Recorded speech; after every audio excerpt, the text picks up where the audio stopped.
오늘 주신 말씀은 누가복음 4장 16절에서 19절 말씀입니다. 누가복음 4장 16절에서 19절 말씀 받들어 읽겠습니다.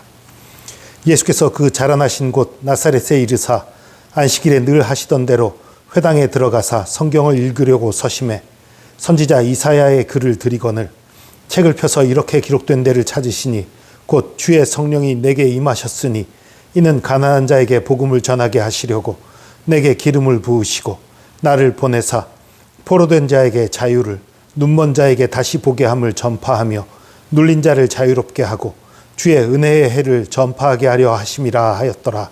아멘.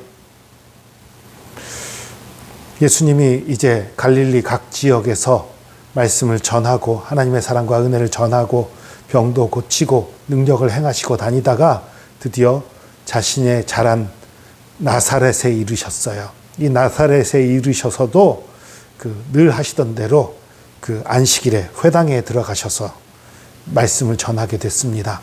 회당에 들어갔더니 회당장이겠죠. 아마도 회당장이 성경을 주는데 이사야서를 줬어요. 오늘날은 종이가 좋기 때문에 이렇게 한 권으로 이 성경 66권을 다 이렇게 한 권에 모아놨지만 당시에는 구약 성경 39권만 있는데 이 39권이 종이일 경우에 종이는 두껍고 아니면 가죽 두루마리에 돼 있을 땐 그건 무지하게 두껍고 그래서 이 책들이 다 따로 돼 있는 거예요. 그리고 특히 이사야서 같이 두꺼운 내용의 책이면 이사야서 하나가 여러 개의 두루마리, 여러 개의 책으로 나눠져 있는 그런 경우도 많이 있었던 거예요. 근데 그 중에 하나를 이제 예수님께 준 거예요, 회당장이. 그랬더니 예수님이 한 곳을 찾았어요. 찾아서 읽은 곳이 오늘 이 내용이지요. 주의 성령이 내게 임하셨으니 이는 가난한 자에게 복음을 전하게 하시려고. 가난한 자에게 복음을 전한다? 그럼 부자한테는 안 전한다는 얘기인가요? 그런 얘기 아니에요. 가난한 자에게 복음이 전파되면 부자는 말할 거 없습니다. 그런 뜻이에요. 그러니까 가난한 자들에게조차 복음이 전파된다라는 의미지 가난한 자에게만 전한다는 얘기가 아닙니다. 그럼 가난한 자들은 하나님 믿기가 어려운 건가요? 예, 그 당시에는 오늘날보다 가난한 자들이 하나님 믿기가 쉽지 않았어요.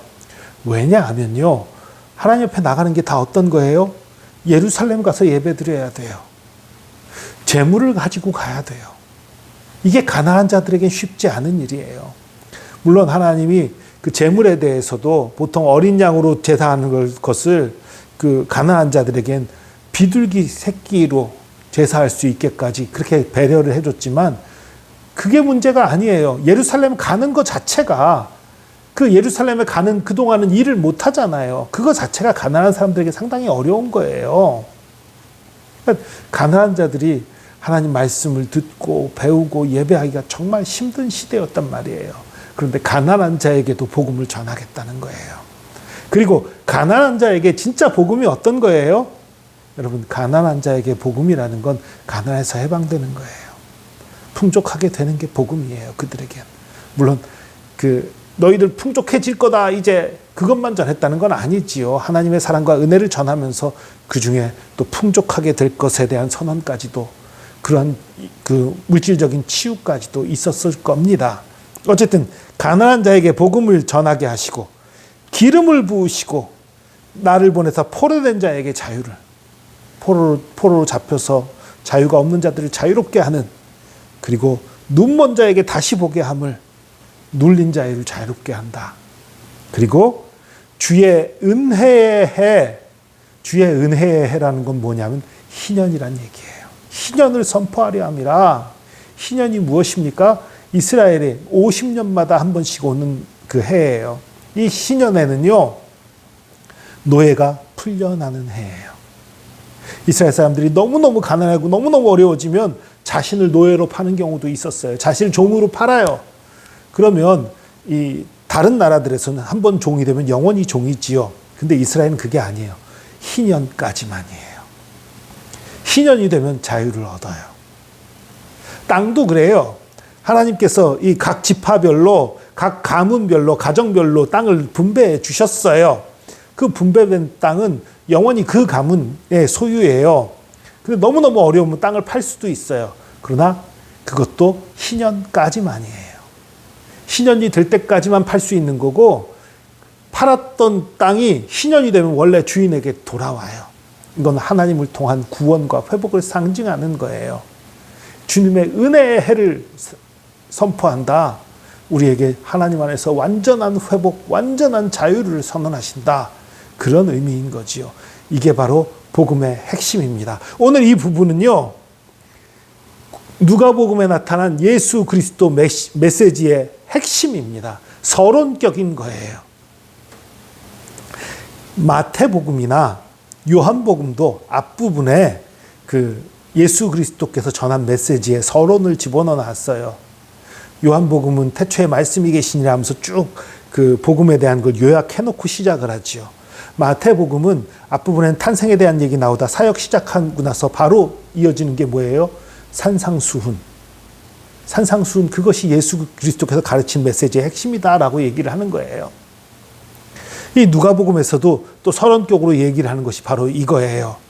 주님의 성령이 임하시니 가난한 자에게 복음을, 포로된 자에게 자유를, 눈먼 자에게 다시 보게 함을, 눌린 자를 자유롭게, 주의 은혜의 해. 표현은 다르지만요, 사실 마태복음에 있는 것과 동일해요. 마태복음도 뭘로 시작합니까? 가난한 자는 복이 있나니. 그렇게 시작하잖아요. 이 마태복음 앞부분에서 시작하는 것도요, 역전을 계속 얘기해요. 여기서도 역전이에요. 우리의 모든 억눌린 것들, 모든 곤란한 것들, 모든 아픔들, 모든 절망과 좌절, 그 모든 것에서 역전되어서 하나님으로 말미암은 소망과 자유함과 기쁨과 풍족함과 사랑과 평화, 그것들을 얘기하는 거예요. 예수님이 하신 일이 이것입니다. 여러분, 예수님이 우리에게 주시는 것이 고난을 주기 위해 오신 게 아니에요.